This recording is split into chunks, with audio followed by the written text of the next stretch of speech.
Did you pack those peanuts for the ride, everybody? Welcome to the Football Ramble. International football has finally returned, you lucky things. It's Wednesday, 15th of November. I'm Marcus Speller. I'm Luke Moore. I'm Jim Campbell. And I'm Pete Donaldson.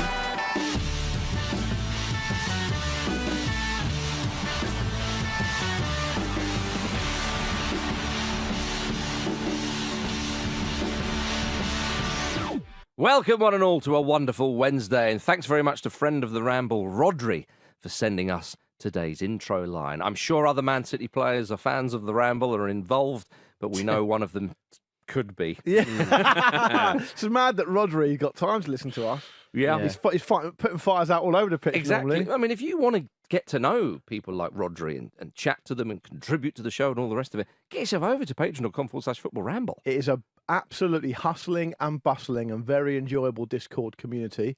Every single person that drops in there gets a little welcome message from me. Yeah, that's nice. It is nice, but people don't care as much as I hoped they would. Right. But it's still nice, and there's lots of chat going on. A lot of chat about NFL at the moment. Yeah, okay, yeah. Yeah. They also get a chance to get a backie from Pete on a bicycle around yeah. London. No one's taken him up on that offer yet. Yeah. Pete, who rode here on a line bike, which is charged by the minute, and then about 20 minutes after he arrived, realised he hadn't stopped it. Yeah, So it was quite a chaotic. We got slightly earlier recording time then, so it was slightly more chaotic than I was expecting, and so I had to cycle my line back down the street, carrying a cup of coffee. But you didn't. Let me do Marcus's job. You didn't have to do that. No, You chose to do that. But I'm Yeah, that's impressed, though, because you're wearing shirt and blazer. You're looking splendid. I wouldn't have put you or pictured you on a bicycle turning up today. No. Once again, keep them guessing, Pete Donaldson. And we're going to keep people guessing as well, because no one would think we're going to talk about the FA Cup first round replays right now. We will on International League. Yeah, I mean, look, we have to talk about what's hot and what's relevant. This is hot. This is hot. scalding, Jim Campbell. What's hot is Horsham. Yeah. Yeah. Well, fire away, sir. Yeah, they're not. What's They're so hot about They're them? not hot now. Well, they've just been knocked out of the FA Cup. So it's The fair to say. second attempt and yet the first round. So it's fair to say they've gone back to their freezing cold Arctic Circle of They a, have, of yeah, a they've Marcus, been- place in the Marcus, football. do you know what's hot? This is hot. Oh my goodness, Whoa. that is What is that? Magic. He just did a flame in the studio. yeah. Over the top to call it a flame. I mean, there was a little flame. It was a little flame. Tiny flame. It looked I like thought it's International Week. Yes. We need the razzle dazzle. I'm bringing the razzle Do it dazzle. again. No, it's Go on, burned say- up now. Say it again. It's gone now. Did you did you go via like magic A shop? magic shop. Yeah. really. Yeah. Well, I'm serious. You got any bangers? Got any what? Got any bangers? Got any cherry bombs? got any chewing gum that turns your tongue blue? Yes. Yeah. I'm sure Always he's got- very spicy. Yeah. He's got the Or when lot. you pull one out, it snaps your finger. Ah, nice. Peter, you carry on like that, you're going to be on television soon. Finally. Indeed, yeah. One last crack at the big time for Donny. Absolutely right. Of course, Horsham were on television They were. last night. It was the first ever game on terrestrial TV, but as Jim said, they lost. So they couldn't do it. And this was despite their good luck charm, the Horsham fan group, the Lardy Army. The Lardy Army. Getting up to their old tricks again. And apparently they leave bars of lard around the opposition dugout for FA Cup games. You could see a few of them perched on top of the dugout. It's a confusing calling card. It is. It is. Well, I've been How reading do you up make on the this. link? So it happened back in the 90s. They used to they were called the Lard. I think it was the Lard and Lager Boys. It was the 90s. I want to be in that game. It was the straight 90s, away. for crying out loud. But they once sent they used to send lard Yeah. before they went to play a football match. They would post or send lard to Yep. the opposition. And apparently the chairman of Hungerford in the 90s received lard in a Tupperware box and opened it, and it said this has been sent by the HFC APF. APF standing for the Anti-Polyunsaturated Faction. And unfortunately, the chairman was very fat. Oh, no. He took it as a personal insult, and it made the thing even more hilarious for the Lager boys. But He took it I'm as a glad, personal actually. insult, so they stopped doing. Oh no, they didn't. They carried on for the- he complained to the chairman, Frank King, who then asked, "Who are these Lardy boys?" And that's how the name stuck. Oh, that's good. I quite like Yeah. that origin story. To be honest with you, Who are these lardy boys? Who are these Lardy boys? when you said, the chairman's quite fat, and I was thinking, oh, no, and I'm glad actually he only got offended, because if you said, and he saw it off quickly, Yeah. that would have been... You can't really eat lard like that, can you? No, Well, I know. Why hasn't there been a reappraisal of lard? Because butter came back, didn't it? After the margarine years, Yeah. Guy's always out and about doing bits. Guy's very much the new kid on the block. I think. Duck fat. One for the heads. Goose fat is where Duck if fat, you really goose want to fat, kind yeah. of spice things So up. I thought lard was basically just for cooking with, really. Yeah, goose fat's what you want. Yeah. What for your roast potatoes? All that business. I actually use olive oil for my roast potatoes. I know you do. It's why we agree. don't come round. That's why we don't. That's why we've fallen out. And it will never be rescued. But anyway, I'm just quite conscious that people who are now listening to this show for the very first time Yeah. might think, I don't mind it, I like the stuff, but is it a fucking football show or not? Yeah, well, come Right. on, have we not proved And that the already? answer's no. Please carry on. Yeah. It's as much a lard show at this point as it is a football show, if you Absolutely. drill down into it. It is at the moment. I mean, am I the only person that watched the kind of extended highlights of the game between Horsham and Barnsley? Or I think, I I think watched you were. them. I was watching Loud Cam. It was like a red button exclusive. I was keeping up with current affairs and saw that Lard Cameron was back. But there we are. He's a pig fat man, all Yeah. through and through. Jimmy, fancy getting involved? I do. There was Get a involved. very, very enjoyable flag at the game that said simply flag. Yeah. There's a lot to like. There was a Lively. lot going on. And Horsham looks a lovely place. I don't know much about it, but it's got a bit real like Wallace and Gromit vibe. End of the line. Based on what I can see from The camera. just From outside the of camera. the stadium, Is it- which I think was a five-a-side pitch, actually. It's the end of the line, Jim, or the start of the line. If you were in Horsham, you would say London's the end of the line. Right. oh, so it's the end of a train? Because I would always say Portsmouth Harbour's the end of the line. You go Well- down south from London, you go in Portsmouth Harbour, and that's it. That's you go true. too far, you You're in get the wet. sea. You've gone too far. Yeah. Look at this, Horsham Events, November the 15th, crochet classes. That's at the Sussex Yarn Collection, There you right? go, right. You got to walk and talk. A conversation starter project in Horsham Park. Just people walking around a park.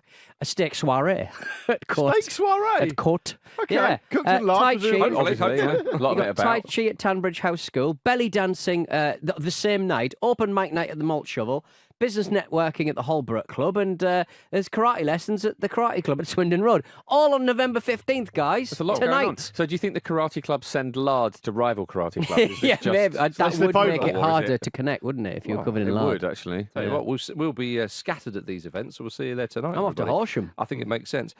Elsewhere in the FA Cup, you see League Two Crew Alexandra beat League One Derby County at Pride Park. You're having a good season, Crew. Not to be confused with their previous stadium, of course, the baseball ground. No, Jim would flats never now. confuse that. No, But never, ever, ever. It's a great win for Crew.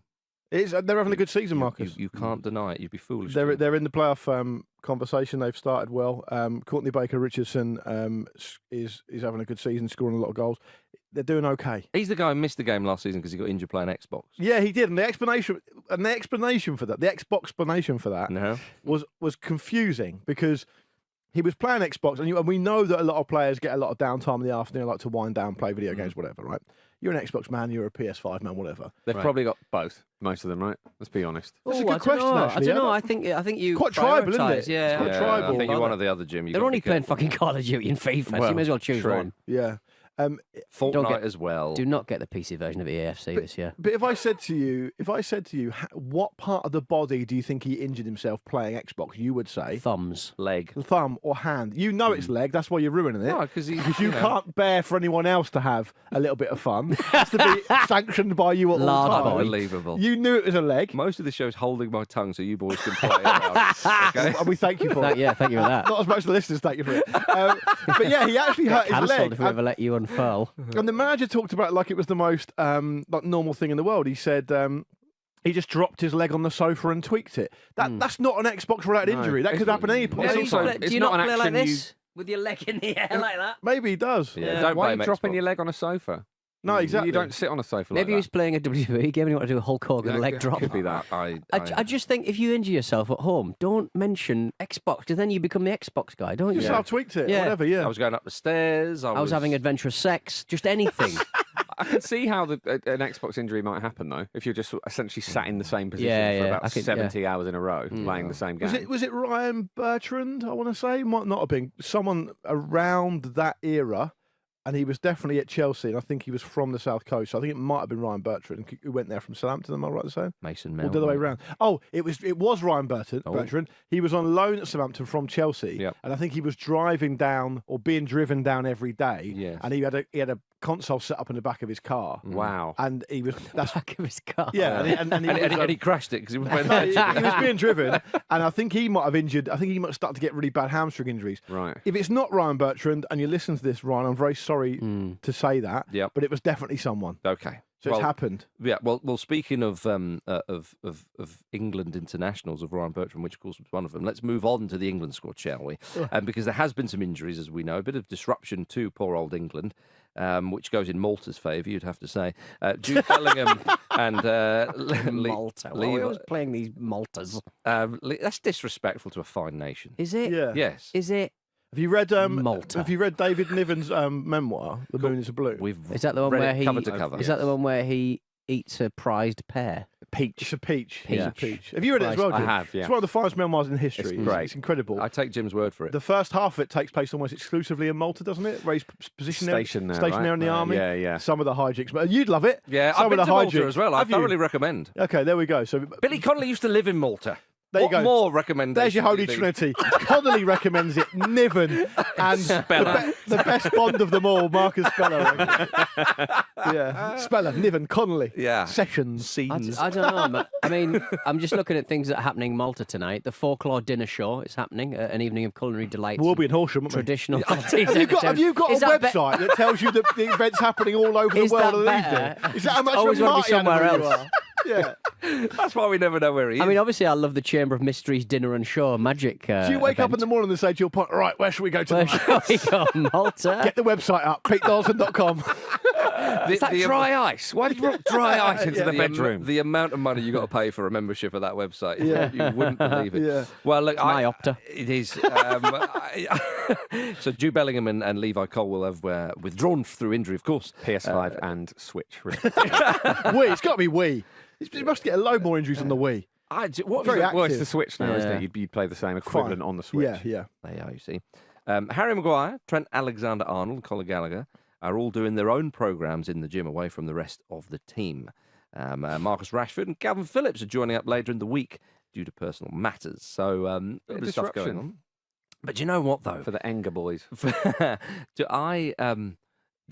This is pathetic. I love watching those social media clips of them all arriving, doesn't George? Oh, me too. It's something It wonderful. just looks like them sort of going to like Water Valley for the day, innit? Yeah. It just seems Yeah. like they're like off the clock a little bit. I know what you mean. They turn Yeah. up those lovely tracksuits, Yeah. and the man behind the camera is always delighted to see them. Was it Harry Maguire who turned up for his debut with a bin bag? Possibly. He, That rings a bell. Stuff in a bin bag, and everyone was like, oh, isn't that endearing? Yes. That must have been, what, 2017? Would have been before the World Cup? Quite possibly. Well, you know what 2 years ago to the day is? Aaron Ramsdale's debut for England. 2 years. 2 years to Wow. the day. And Conor Gallagher's as well, in a 10-0 win against San Marino. Remember it. Oh, Remember yeah. it well. So he kept Yeah. a clean sheet. David Raya couldn't ruin that one, Jim. Imagine we did. Yeah. Right, well done. Half time comes around. Yeah. What's he doing here? Southgate's managed to get Raya a British passport. If for whatever reason, it's all He worked out. walks back at half time. Ray's sat there with a top hat on, monocle, We're just going to sit in behind you, Aaron. He'll give you some tips. got a roast beef under his arm. Oh dear, oh dear. Yeah, oh, poor old Aaron. Yeah, do you see his dad has been popping up? I didn't. I mean, Jim, I've been looking forward to talking to you about this. I did sow a little bit of what we call in the spy trade a bit of chicken feed in the WhatsApp, Right. but you didn't snap it up. Can you defend this? Yeah. Is Shall I explain what's happened? Yeah. Please, please. So basically, Aaron Ramsdale's dad, for some reason, appeared on a podcast, an Arsenal-themed podcast Kevin Campbell, isn't it? with Kevin Campbell. That's right, talking about Aaron, his son's role at Arsenal and what's happened, and basically complaining about Mikel Arteta's conduct and how he's treated his son. Which, I mean, look, I don't want to kind of get between a man's relationship with his father because that's none of our business. But he is an adult, Aaron Ramsdale. He is a professional player, and it's almost if it were me. So the way I see it, and the reason I'm saying like jokingly, Jim, can you defend it? Is that there's only two reasons this has happened. One, he's done it without him knowing, or two, he's given him permission. And if it's the second one, that's possibly a misconduct issue. If for it's Arsenal. if it's the second one, it's a really high risk strategy that will absolutely sort of blow up in Aaron Ramsdale's face. Hey. We got to give him the benefit of the doubt, and we don't know where it's come from. So let's give him the benefit of that doubt. You'd But be I- fuming though, wouldn't you, if your dad did it, you didn't know? Absolutely. I mean, Bernd Leno's dad wasn't doing this when the same thing happened to him. Not even Jens Lehmann's Hey, dad was doing it. we all enjoyed Mitch Winehouse's album. All right. Oh, Mitch Winehouse. It's is all great. a bit Or is Mitch it Winehouse it for is a me. bit Mitch Winehouse, actually, isn't it? I mean, it's an emotional thing for both of them, isn't it? Of course it is. But I do think there are far better ways to go about it, which is just to get your head down. And if you're feeling really sort of emotional and devastated about it. It has to be a private thing. That said, what Ramsdale's dad is talking about is how nothing's been communicated to him, and he's had to sort of conclude himself that he's now the cup goalkeeper and that he's not going to be rotated. And it's interesting that his dad says that is the case, but we've not been told it. It's like, well, if you haven't been told it, how can you declare it in the same way? But this was always going to happen, wasn't it? I'm surprised by the lack of communication from Arteta to Ramsdale about the situation. It's delicate, clearly, and it needs communicating. Maybe it's a test of character. Well, I don't know. That sort of perceived lack of communication, as we understand it from Mr. Ramsdale, is something that Guardiola has been accused of one or two players. One of them, namely, being Zlatan Ibrahimovic.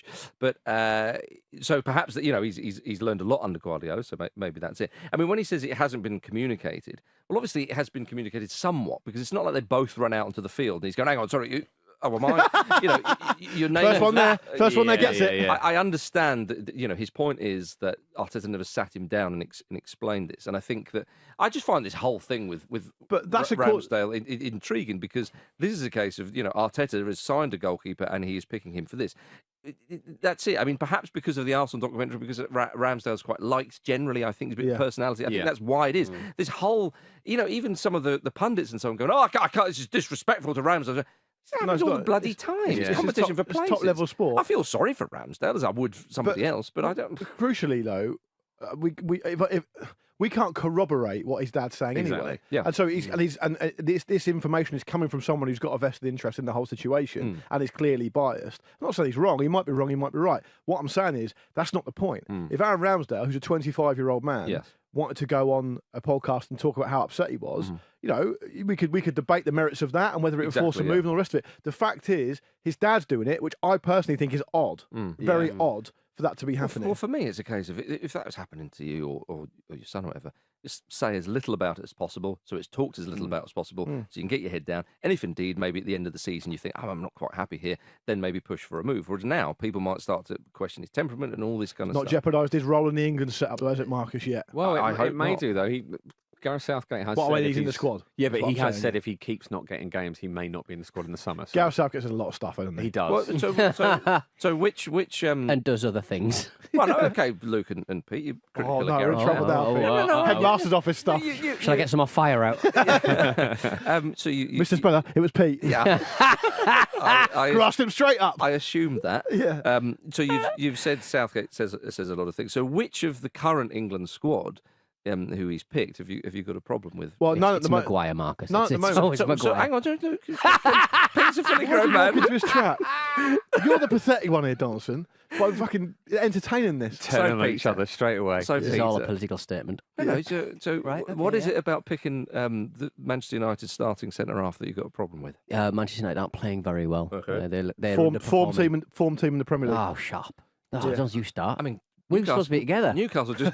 I think we've established that's not the case. Yeah. I mean, Newcastle just got beaten off Bournemouth. To be fair, Trippier's in the squad. You don't have a problem with that. Well, I'd just say get Lascelles in as well. There we go. Oh, now you're going Now you're talking. There you go. Maguire and full Lascelles. Now you're talking. I was 3 weeks detention. My answer was just going to be I've not got a problem with any of them because basically every other English player is injured. Right. So by definition, they've got to be in the squad. Are you pleased for Ezra Konsa getting a call up? Very pleased. I think Some might say it's slightly overdue. I would say it is. We spoke about it, I think, a couple of months ago now. Said that he's been playing well for a reasonable amount of time, and Huge part of what Emery's doing. he deserves a look because Villa have been absolutely fantastic this season.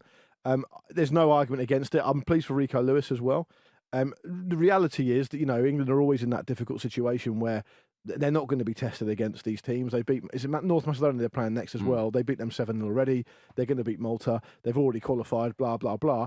It's good for those players to experience the setup, to be around it. That's why Rico Lewis has been called up. Absolutely right. Give him a taste of the biscuit. Because you never know when you need to rely on these players, and if they feel comfortable there and they feel like they know how things work, it's a much easier transition for them. Well, it is. I mean, Jim, it's just quite simply if it sounds ridiculous, but you forget the human side of it.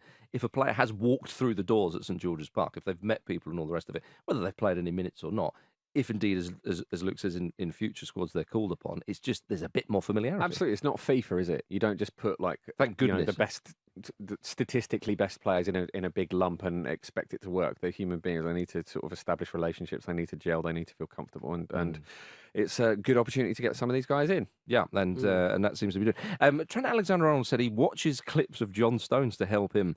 To help teach him play the inverted hybrid role. Yeah. And this comes after Hansi Flick reportedly showed, he's obviously not in charge anymore, but he showed his Germany players clips of John Stones as well.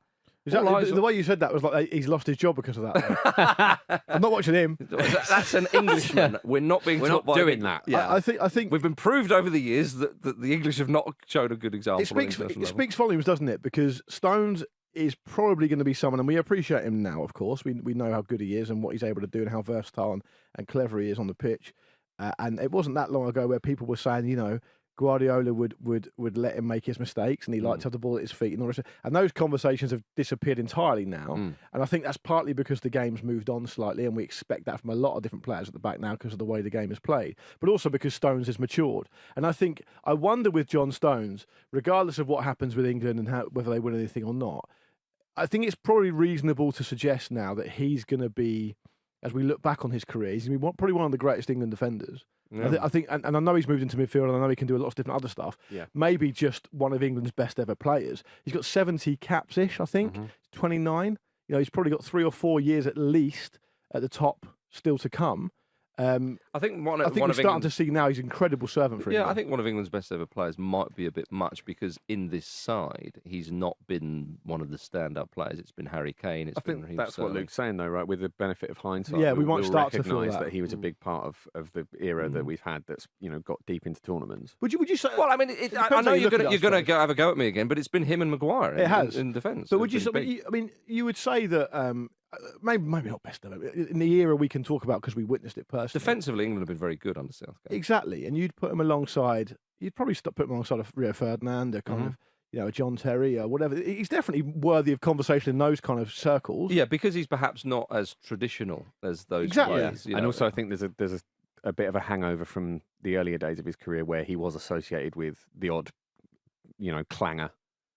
Yeah, that's what I mean. Perhaps Ferdinand and Terry and players of that ilk didn't have so much. And he's shown himself to be a far more rounded player than a Terry or maybe not far more rounded than Ferdinand, who could play it as well.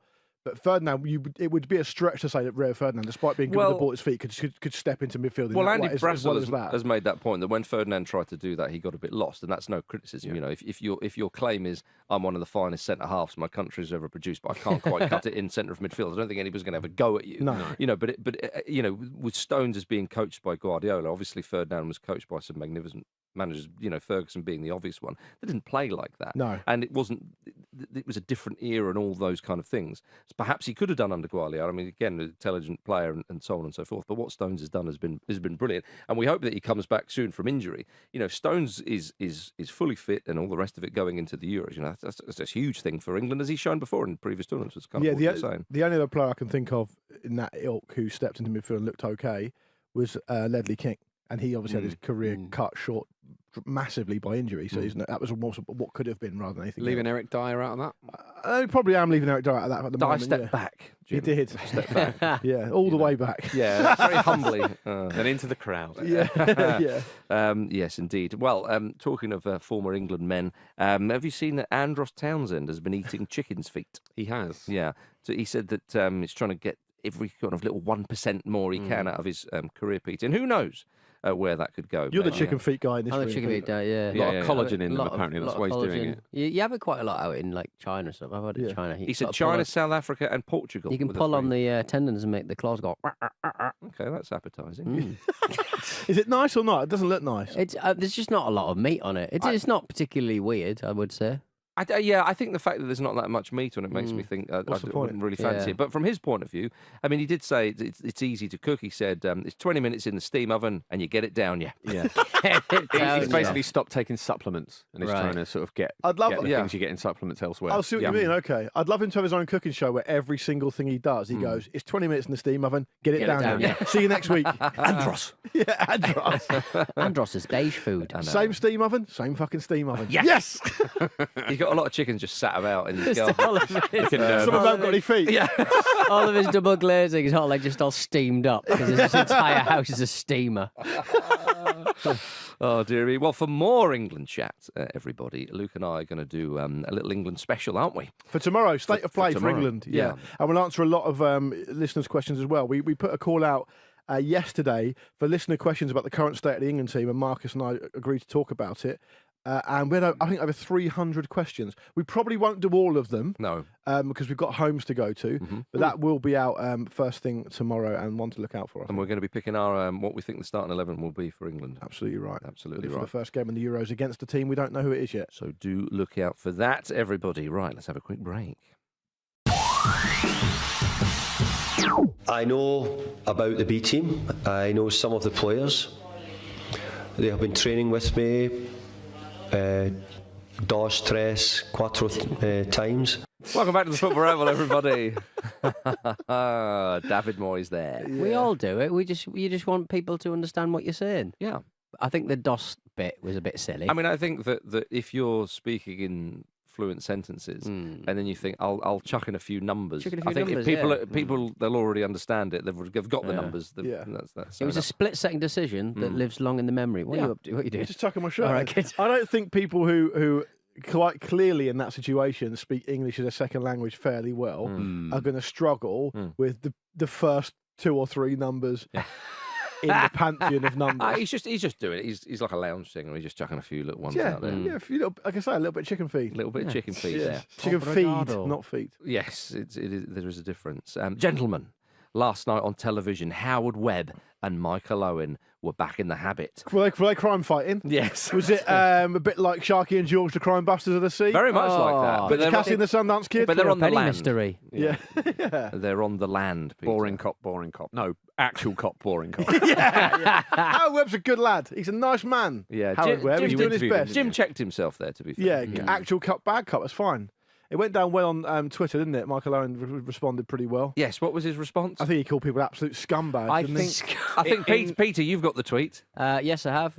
Not on me, but yeah, I think he just called everyone absolute scumbags. He said that he's trawled through thousands of really positive comments to find 2 or 3 negative ones, then write a story about it. Absolute scumbags. Yeah. Scumbags always have been. Tremendous response, by the way. But in his defence, I think he's talking about the Daily Mail, isn't he? Who ran a story about how everyone hated it, and it looks like he's calling regular football fans scumbags. So I you're think ask- he's actually talking So you're about. asking the me to choose Mail. between Mikel Owen and the Daily Mail. I think Sorry, Jim is. mate, It's but, a very you know, clever we're in thing. the end times, aren't we? Yeah. No, you're right. I think that he wasn't just talking about the average. What do you think about this? What do you think about the show generally? Is it a good idea? Does it go well? What do you reckon? I think it's okay. Yeah. I think it's fine. I mean, look, for those who didn't see it, they played the audio of the match officials who were mic'd up, of course, for some of the Premier League games. They reviewed. They did a number of these. The goal at Fulham for Manchester United that was disallowed, and the big one, of course, was that they reviewed the full VAR audio from Anthony Gordon's goal versus Arsenal, and and I just, to me, actually, it gives me a bit of faith in the system. It does it? Yeah, because I just think. I enjoyed the way Jim said that.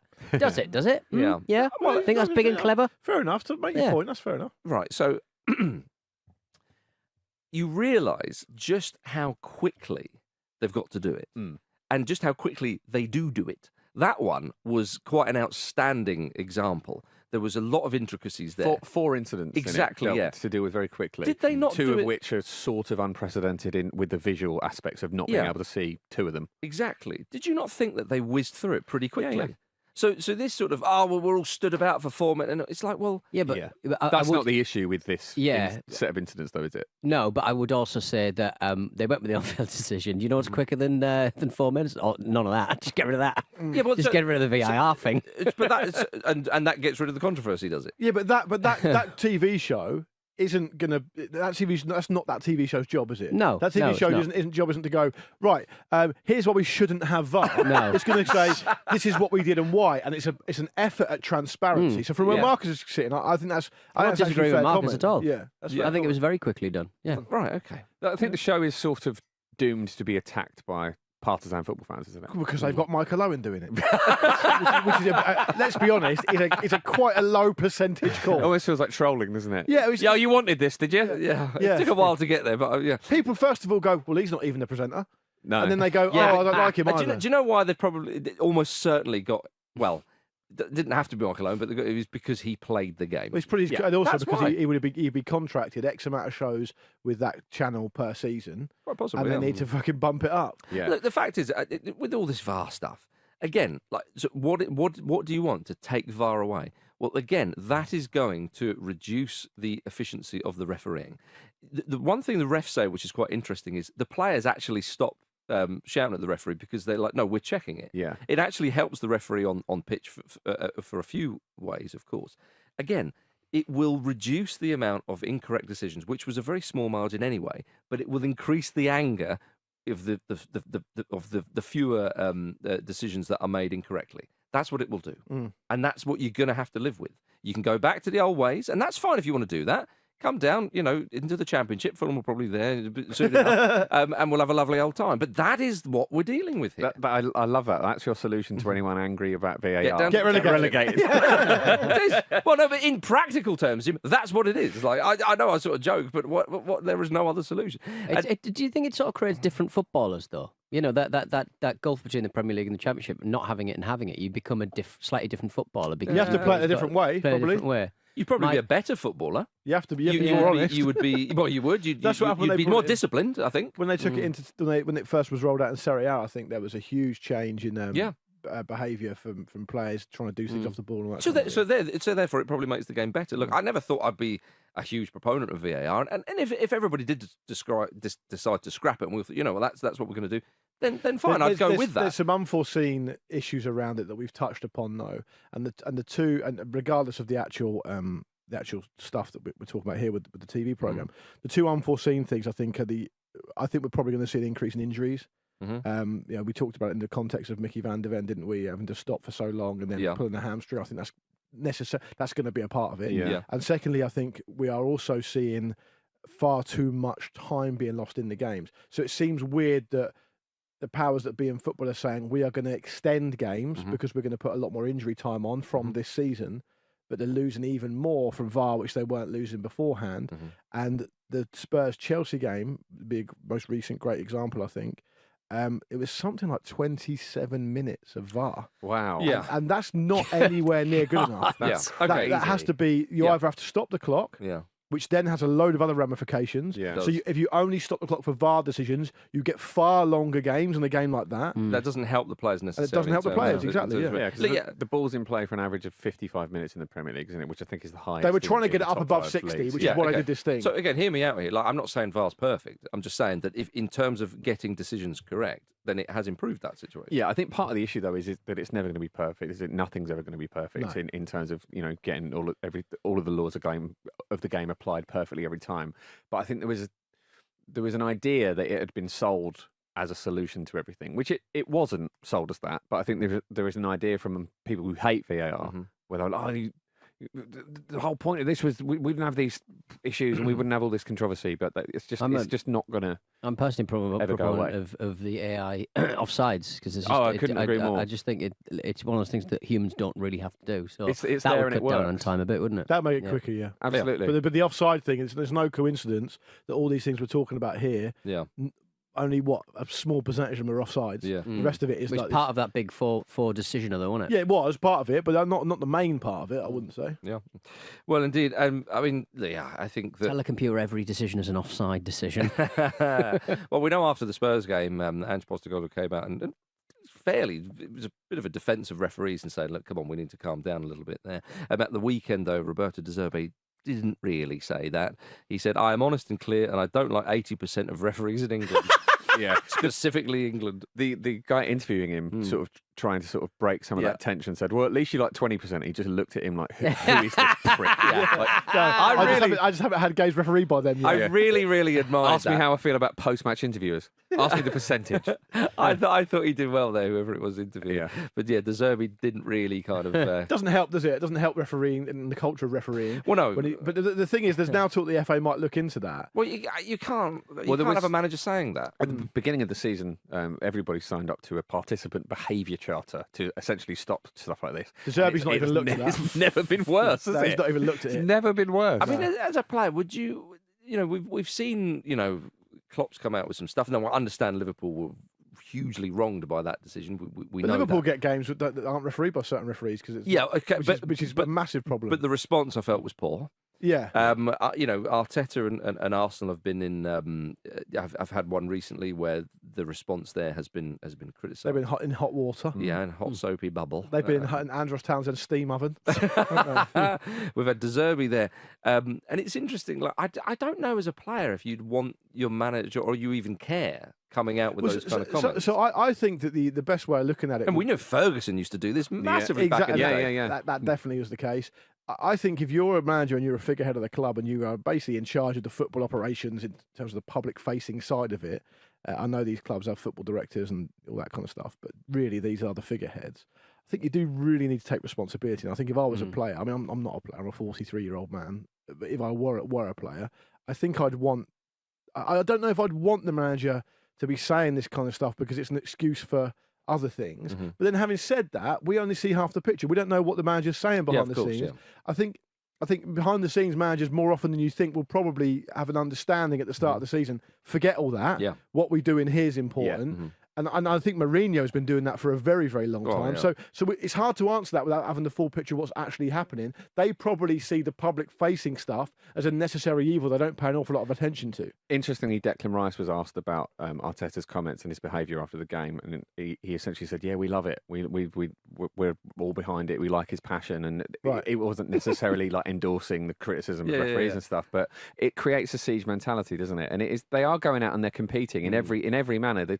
You respect the opponent, but they are an opponent. Imagine if Declan Rice turned around and went, "Yeah, I thought he embarrassed himself." Yeah. I'm waiting for the real manager to pipe up. That was Dale's dad. Yeah, exactly. Who do you think is the biggest moaner in the manager? Gary Neville. All right, sorry. Yeah. Well, it's In the difficult. Premier Isn't League at the it? moment. I guess it's difficult because, like, if you are Mikel Arteta, there's just more. It's almost like a little kind of industry. People complaining about Arteta and not complaining about Arteta, and people arguing. Like This one incident is still going on. Exactly, There's a TV show about it yesterday. Can we get to the Newcastle game at the Emirates Netflix, right. with it coming up every week until? well, that'll be the thing that overshadows it, isn't it? It's going to be massive, isn't Yeah, it, when that game huge. happens? Gary O'Neill's not been happy this season. I think De Zerbi's is De known Zerbi's up for there, being isn't he? Yeah. for being spiky about referees, isn't he? And Yeah. hair. Only And I 80% think- of them. Thank you. I'm sorry, Only yeah, but 80% of them. that is a lot of them, though, isn't it? That That's is a lot. of them. Yeah, I think he's an underrated moaner. Yeah, I mean, De it's Zerbi. De Zerbi underrated. Arteta and Klopp have got to be in there as well. I think De Zerbi's more just a bit unhinged. And it manifests itself in that way, but I think he's generally just a little bit out there. Yeah, because I would like to see him plonked in a tent in a post-match after a game they've lost. Oh, yeah. And Suella Braverman just whips it off.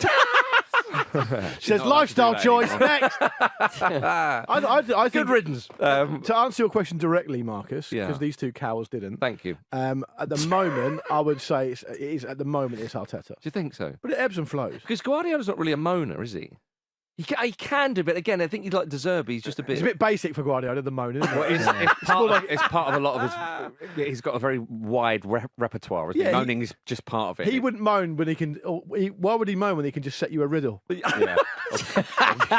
Compliment He's like a Nathan Redmond. he's like a football manager.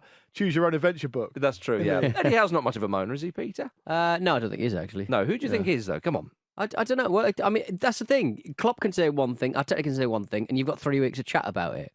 But like a manager of like I don't know, like Forest, for example, they've had some pretty good reasons to be quite annoyed recently for VAR and stuff, and they've found a situation where the manager doesn't really. Pete's right.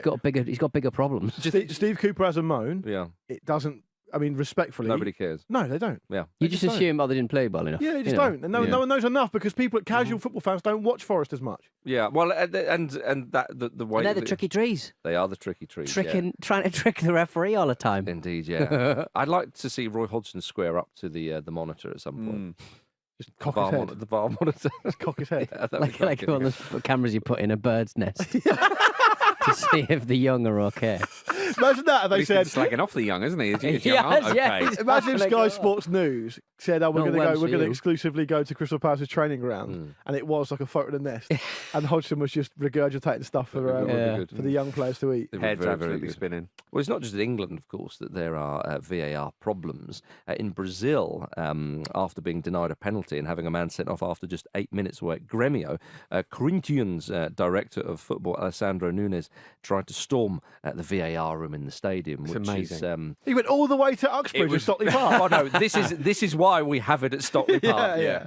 Brazil, what are you doing having VAR It at was- the stadium? It was like a sort of WWE backstage It was, segment, yeah. wasn't It was a bit of a Brilliant. brawl, yeah. So It was- angry. Jim, you watch it and you think, well, this is obviously not real, and you kind of go, oh, no, this is Yeah. the director of football literally Did you- trying to storm the VAR room. Did you see the red card decision that he was really angry about? Was Suarez involved? No, Because there was Suarez he at Grêmio at the wasn't. moment. I mean, isn't it was incredible stuff. I'll get it up, but this was the red card that he was annoyed about. Yeah, I mean, it is. Oh, Absolute leg breaker on it. It's a red card. It's you know like how like the red wavelength is like the longest one. Yeah. Like it's the longest Yeah. red I've ever It's seen. a in my life. beetroot red It's the card. reddest of all of the red purple cards. card. It's Yeah. Pantone, just the word red Yeah. coloured red card. And Definitely. it's worth pointing out that that Corinthians are one of the biggest teams in Brazil. It is outrageous. It's not like it's a league. No. No, non-league and then game. and then the manager turns on, and then it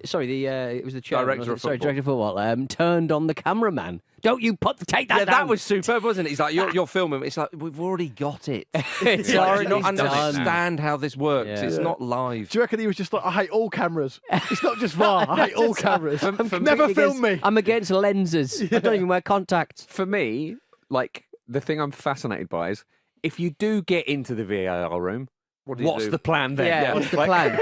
Well, you I could draw just my own turn- lines. I'll draw some lines. Hey, come in. He's got a freeze frame, but he's colouring in the red cards with yellow. It's a booking. It's a booking. I love the fact that they had two security guards on the door Yeah. who like clearly managed to restrain him because he went for the door and then he was a bit like, and then he turned around and was he trying to find another way in? Yeah. It was Got a shocking. white vest on, like John McClane and It Die Hard. was piss poor. Come through the air vent. Yeah. Oh, shit. Here he Shoot the comes. glass. Shoot the glass. He's coming.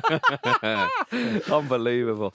Did you see that recently the Corinthians goalkeeper Cassio went viral for allowing an indirect free Yeah. kick to go in? This Galaxy was brain. Stones. Oh, Absolute so basically, stones on it. it's so good. The team they're playing against were ordered the indirect free kick about 35 yards out to the side, and the taker of the free kick whips it in. It goes over everyone's head, and I think the goalkeeper's not sure whether it's going to get a slight deflection or not. Obviously, it doesn't, but he doesn't know till very, very late on. So he just jumps out of the way and lets it go in. Yeah. Then the other team start to half celebrate, and he just picks up the ball, puts it down for a Goal kick. for a goal kick, and he's away. It Lovely. was galaxy brain Yeah, stuff. It was It's superb. great It was knowledge.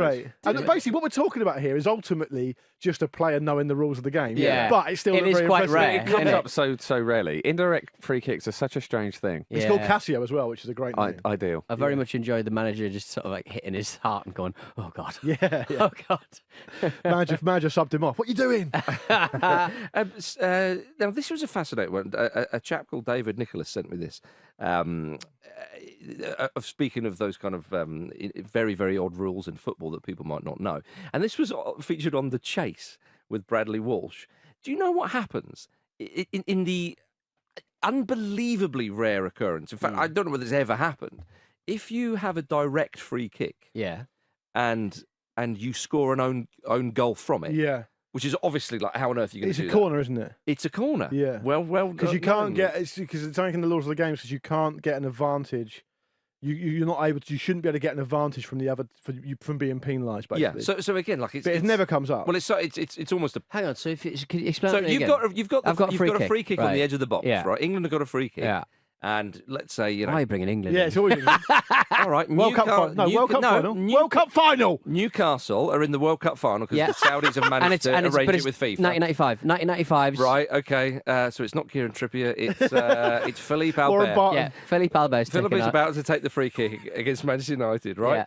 And he turns around and thinks, do you know what? We're already 5-0 up. I'm going to bring Shaka Hislop into play. So I'll Right. knock it back to Shaka so he can have a volley or something. And Okay. he knocks it back and it goes in his own net. Right. It's a corner Wow. to Manchester That's United. So I've heard that before. So what's the- and Marcus saw it on the chase. Yeah. So that's the sources we're using. There you go. Yeah. We could get battered online if it isn't true. Yeah. No, it is true. Okay, but Marcus is.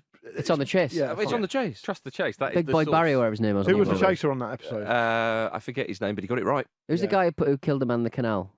That's CJ from Egghead. Sorry. I don't think we Yeah, should he do. thinks he thinks might he killed have a man. killed a man. That's Amsterdam. It's in Amsterdam. Amsterdam, wasn't In it? Yeah. Amsterdam. So you managed to put in another guy from a different quiz show Yeah. back in the day Yeah. who went onto the news, didn't he? He was on the front page of the I think it newspaper was saying his Yeah. book, was it? suspected he may have pushed a man in the canal and he drowned. I think he was just surprised that someone had read his book, to be honest. It's Yeah. kind of. dear. Who's buying that? Who's buying even one copy of CJ from Egghead's story? It's a very sort of negative note, a horrible note to finish on. So I want to turn our attention to a man who fell into a canal and actually got out alive, Jim Campbell. Hello. Yeah, wouldn't recommend it. No.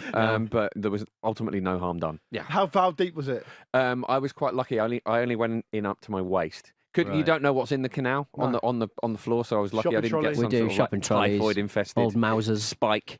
But you came up with an eel, though, and you had a bit of jelly deal later. Yeah, but it was an electric one, so I did flash, and you could see my skeleton. Yeah. And that's why we now call you Blanco. Yeah, Blanca. Blanca. You didn't know you had that in, see? Blanco You try to is get the footballer from Mexico, Yeah. Well, I was thinking Benny Blanco from the Bronx. from Arsenal. Yeah. I see. Silly me. Thank you very much for listening to the Football Ramble, part of the Acast Creator Network. Do join myself and Luke tomorrow for our We England special, of course. Patreon subscribers, don't go anywhere. Keep listening for Ramble Uncut. If you're not signed up yet, get over to our Patreon by hitting the link in the show notes. Also follow us on X, formerly known as Twitter, TikTok, which is still called TikTok, YouTube and Instagram at Football Ramble. And don't forget to subscribe on your podcast app. Thank you very much. Lots of love, everybody. Thank you, Luke Moore. Thank you very much. Thank you, Pete Donaldson. Ta-ta. Thank you, James Campbell. Thank you. Lots of love, everybody. Thanks for watching a clip from the Football Ramble podcast. Don't forget to subscribe so you never miss a video. And if you're feeling extra generous, why don't you like this video? Why don't you like this video?